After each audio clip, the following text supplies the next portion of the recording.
Hello guys, welcome to my channel Unique Code Solution. मेरा नाम है विमल दुधात और आज हम देखने वाले हैं इस सीरीज़ का 8वां वीडियो। चलिए गाइस शुरू करते हैं। तो गाइस लास्ट वीडियो में हमने इफ एल्स देखा था, ठीक है। अब एल्स इफ देखने वाले हैं। मैं क्या करता हूँ, HTML लिख देता हूँ, यहाँ पे ऐसा लिख देता हूँ इफ एल्स इफ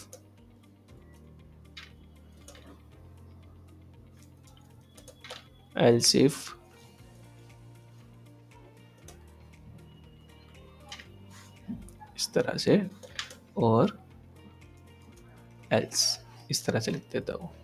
ठीक है। अब मैं क्या करता हूँ, स्क्रिप्ट लिख लेता हूँ क्योंकि हमारी जावा स्क्रिप्ट है।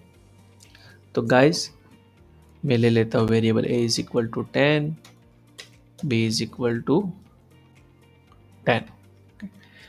तो हमने इफ स्टेटमेंट में जो ये प्रोग्राम देखा था कि a ग्रेटर देन b चाहिए तो मुझे ये 3 टाइम करना पड़ेगा। Okay, 3 time. तो सेम चीज एल्स इफ की मदद से भी हो सकती है। तो देखते हैं कैसे। तो जैसे हम कंडीशन लगाते थे कि if a greater than b है तो क्या लिखना है, if a less than b है तो क्या लिखना है, और एल्स इफ अगेन लिखता हूँ else if a is equal to b है तो क्या लिखना है। ठीक है, ये सेम चीज ही है। ये 3 कंडीशन मैंने लगाई है। If A greater than B, if B greater than A, means A less than B, जो भी समझो, और B is equal to A. तो 3 कंडीशन ही लगाई है, A greater than B, A less than B, A equal to B. कि अगर ए ग्रेटर देन बी है तो मुझे ए लिखना है, A is greater than B. If A less than B है तो ए लिखना है, इफ बोथ आर सेम है तो ए लिखना है। ठीक है। तो अब आपको ऐसा लगेगा कि ये जो चीज है दोनों सेम ही तो है, इसमें भी 3 कंडीशन आई, इसमें भी 3 कंडीशन आई। ठीक है, तो दोनों में डिफरेंट क्या है। ठीक है? दोनों में ये डिफरेंट है गाइस। चलो पहले तो प्रोग्राम रन करके देखते हैं। मैं क्या करता हूँ, टर्मिनल रन एक्टिव फाइल। जिस तरह से इफ एल्स आता है उसी तरह से एल्स इफ आएगा।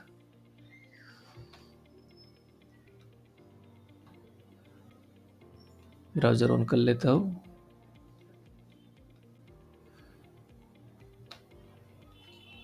चलो यहाँ पे इंस्पेक्ट लिमिट करके कंसोल में जाके देखता हूँ कि क्या हुआ। देखो आ गया, both are same, both a and b are equal. Okay, अब मैं वैल्यू चेंज करके देखता हूँ। यहाँ पे 9 लिखता हूँ तो क्या आएगा, A is greater than B. A is greater than, अब बी को ग्रेटर कर देता हूँ तो यहाँ पे बी ग्रेटर रहेगा। ठीक है, तो ये सेम ही चीज हुई। ओके, कि अगर ए ग्रेटर देन बी है तो ए लेस देन बी है तो ए, और ए इक्वल टू बी है तो ए। पर एल्स इफ का क्या मतलब है। तो guys else if means benefit क्या है इसका, okay, कि इफ ए कंडीशन नहीं हुई तो यहाँ पे आना है। ठीक है, एल्स में आ गए और चेक कर लिया कि ए कंडीशन है, नहीं है तो यहाँ पे आना है एल्स पार्ट में। मीन्स कि अगर ए नहीं है तो ही यहाँ पे आना है। ठीक है, पर अगर ये मिल गया तो यहाँ पे आना नहीं है।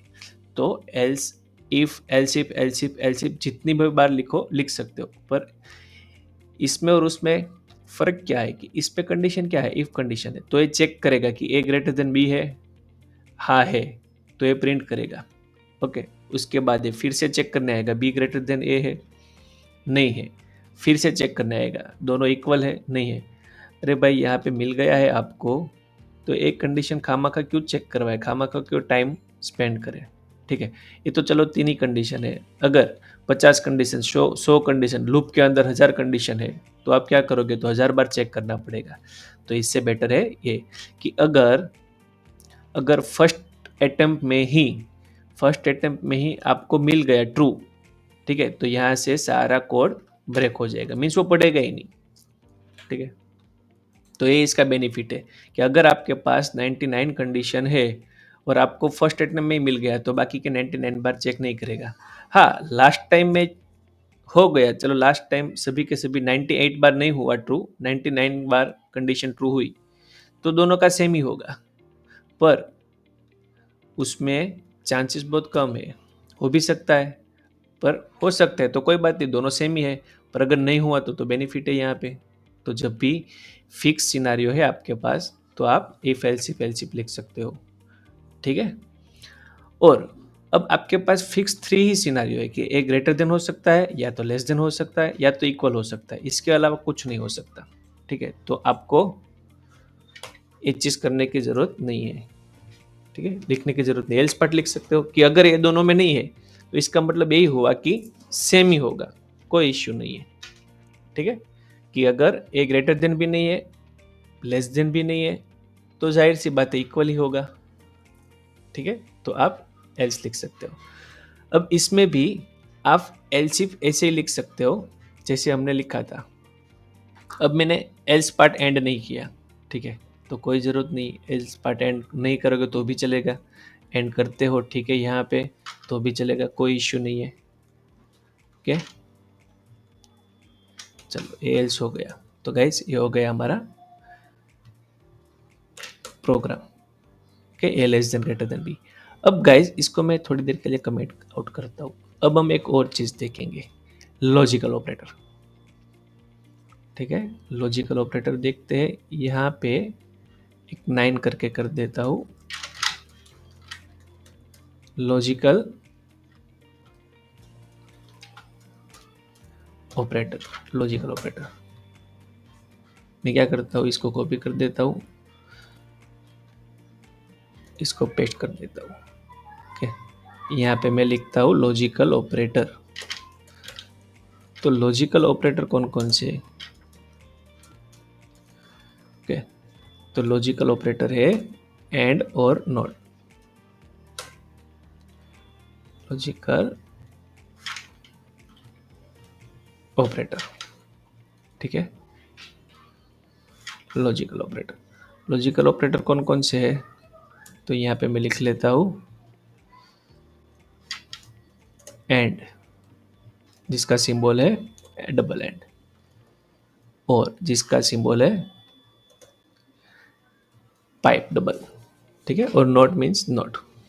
अब एंड और नॉट ये तीनों लॉजिकल ऑपरेटर है, तो इसका लॉजिकली आप किस तरह से यूज कर सकते हो, चलो मैं देख लेता हूँ, दिखाता हूँ। यहाँ पे ए बी सी ले लेता हूँ, वेरिएबल डी ले लेता हूँ, वेरिएबल ई ले लेता हूँ। अब 5 बार मैंने लिया है, ठीक है, 5 बार मैंने लिया।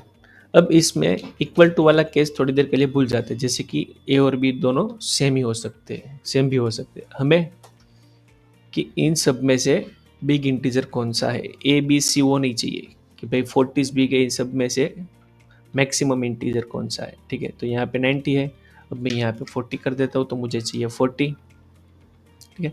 तो ए आप किस तरह से लिखोगे, तो लॉजिक क्या बनता है आपका कि पहले ए को सबके साथ चेक करो, ठीक है। अगर ए सबसे ग्रेटर है तो वो ग्रेटर हो गया, बी सबसे ग्रेटर है, सी सबसे ग्रेटर है, डी सबसे ग्रेटर है, या तो लेस देन में भी चेक कर सकते हो, ठीक है, कौन से सबसे छोटी संख्या है, ठीक है? चलो तो पहले ए को चेक करते हैं, ए ग्रेटर देन बी है। हमारा लॉजिक क्या है कि सबसे बड़ा होना चाहिए तो ही बड़ा कहलाएगा, ठीक है, सबसे बिग होना चाहिए। तो ए ग्रेटर देन बी है, ए ग्रेटर देन सी है, और ए ग्रेटर देन डी है, और ए ग्रेटर देन ई है, कि ए जो है बी से भी बड़ा होना चाहिए, सी से भी बड़ा होना चाहिए, डी से भी बड़ा होना चाहिए, और ई से भी, मीन्स कि सबसे बड़ा होना चाहिए। तो ही मुझे यहाँ पे लिखना है console.log कि यहाँ पे ए की वैल्यू क्या है, A is big, A is big, यहाँ पे कॉन्केटनेट कर देता हूँ, ठीक है, या तो फिर ऐसे लिख देता हूँ, कॉन्केटनेट बाद में देखेंगे। A is big, big integer, अब मुझे बी से चेक करना है, तो else if B greater than C, B greater than D, B greater than E. ठीक है, अब बी को सी से कंपेयर किया, डी से कंपेयर किया और ई से कंपेयर किया, पर ए से तो किया नहीं। ठीक है, पर गाइज इसमें बी को ए से कंपेयर करने की जरूरत नहीं है। ठीक है, बी को ए से क्यों नहीं कंपेयर करेंगे, क्योंकि क्या है कि अगर बी ग्रेटर देन ए होता, ठीक है, बी ग्रेटर देन ए होता तो इसमें चला जाता, सॉरी यहाँ पे हमें ऐसा लिखना है, बी ग्रेटर देन ए है, ए होना चाहिए। ठीक है, डी से भी बड़ा होना चाहिए, ई से भी बड़ा होना चाहिए। ठीक है, पर इसको लिखने की जरूरत नहीं, क्योंकि ए को बी से बड़ा ऑलरेडी बताया ही गया है। अगर ए सबसे बड़ा नहीं है, ठीक है, ये इसका मतलब क्या है कि ए सबसे बड़ा है, पर एल्स कंडीशन में हमें क्या चेक करना है कि अब ए तो सबसे बड़ा नहीं है तो ही एल्स पार्ट में आएगा ना। ए सबसे बड़ा नहीं है तो ए को चेक करने की भी यहाँ पे जरूरत नहीं है। ठीक है, हमें ए तो मालूम हो गया कि ए जो है ना वो सबसे बिग नहीं है, या तो सी हो सकता है, डी हो सकता है, ई हो सकता है। ओके, तो हमें तीनों के साथ ही कंपेयर किया। अब क्या करना है, यहाँ पे मुझे अगर बी बिग इंटीजर है तो मैं क्या करूँगा, यहाँ पे लिख दूंगा बी इज बिग इंटीजर। अब वापिस से एलसीफ, अब सेम चीज, अब मुझे सी को डी और ई से ही कंपेयर करना है। क्यों, क्योंकि अगर ए बड़ा होता तो यहाँ पे आ जाता, ये सारा रीड ही नहीं करता। अगर बी बिग होता तो यहाँ पे आ जाता। ओके, तो ए और बी सबसे बिग नहीं है, तो या तो डी हो सकता है, या तो ई हो सकता है, या तो सी हो सकता है। तो सी को डी और ई से कंपेयर करेंगे। ओके, सेम चीज एलसी। अब डी की बारी है, डी को ई से कंपेयर करेंगे। अगर सी बिग होता ना तो यहाँ पे आता ही नहीं, यहाँ पे कोड खत्म हो जाता, पर सी तो बिग नहीं है तो या तो डी हो सकता है या तो ई हो सकता है। ठीक है, या तो डी हो सकता है या तो ई हो सकता है। तो इस केस में हम ऐसा लिखेंगे कि डी ग्रेटर देन है तो डी इज बिग इंटीजर। और अब बचा एल्स। अब डी अगर ग्रेटर नहीं है तो अब एक ही चीज बची है कि ई इज बिग इंटीजर। ठीक है, तो आप इस तरह से लॉजिकल ऑपरेटर का यूज कर सकते हो। ठीक है, ए एंड हो गया। एंड का मीन्स कि सभी कंडीशन चेक करवानी है कि ए जो ग्रेटर देन बी भी होना चाहिए, ए भी होना चाहिए, ए भी होना चाहिए, कंडीशन भी ट्रू होनी चाहिए। सभी कंडीशन ट्रू है तो इसके अंदर जाएगा। और का मतलब क्या है, और का मतलब अगर यहाँ पे आपने और लिखा, ठीक है, तो इसका मतलब ए है कि इनमें से कोई एक ही होनी चाहिए ट्रू। ओके, अभी एंड का मतलब क्या हो गया कि सभी ट्रू होनी चाहिए, ए भी होना चाहिए, ए भी होना चाहिए।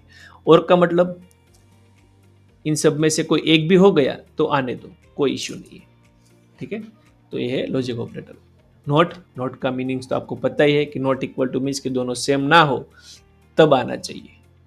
ओके, तो ये हो गए एंड और नॉट। और इसकी मदद से, इफ एल्स इफ की मदद से और लॉजिकल ऑपरेटर की मदद से ये जो कोड है ये सिर्फ इतने में ही खत्म हो गया। अगर 10 ऑपरेटर भी ले लो तो 10 कंडीशन में खत्म हो जाएगा। सेम चीज हमने इफ एल्स में देखी थी कि कितना बड़ा हो रहा था, देखो अंदर अंदर जाना पड़ रहा था। सिर्फ 3 ही लिया था, 4 लिया था, 5 लोगे तो इससे भी बड़ा होगा, 6 लोगे तो इससे भी बड़ा होगा। तो लॉजिकल ऑपरेटर की मदद से आप लॉजिक यूज कर सकते हो, और इफ एल्स कंडीशन की मदद से वो लॉजिक अप्लाई करोगे तो ये शॉर्ट में हो जाएगा प्रोग्राम। ठीक है, चलो अब इसको रन करके देखते हैं। देखो रन हो गया। अब यहाँ पे देखते हैं कि कौन सा इंटीजर बिग है। देखो 42 इज बिग, अभी 42 बिग इंटीजर होगा।